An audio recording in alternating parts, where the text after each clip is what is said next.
So today I'm going to teach you how to make my strawberry beads. We're just going to get right into it.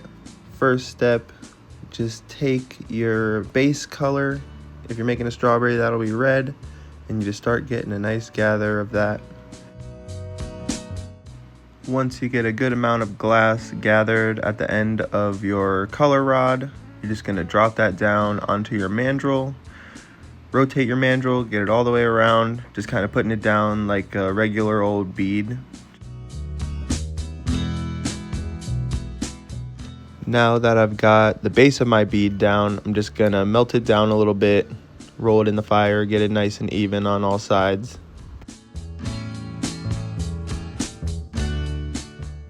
And now I'm just kind of checking it out, make sure it looks good before I move on to the next step, which is going to be to add a couple globs on one side of your bead to kind of extend the length of one side. And I'll usually just do 2 or 3 globs of glass on my chosen side. Once I get that all on there, I'll just melt it down. Now I'm ready for the next step.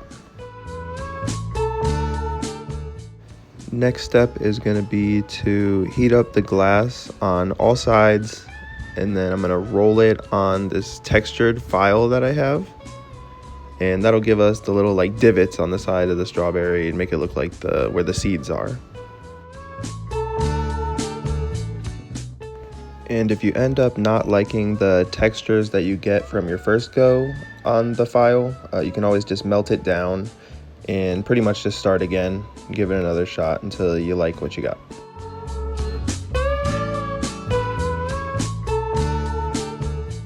Now that I've got the texture that I want on my base bead, I'm going to move on to the next step, and that'll be to add the little leaves on the top of our strawberry. So our leaves are just going to start as little green dots, and then once you have them on there, you're just going to melt them down, and I'll show you kind of how I laid them out. Now that we have our dots, we're on to the last step, and that's just going to be to shape our leaves. So I heated up those dots that we had just put down, and I'm going to take my tweezers and just pinch and curl those dots that I just heated up until I get them into a nice shape.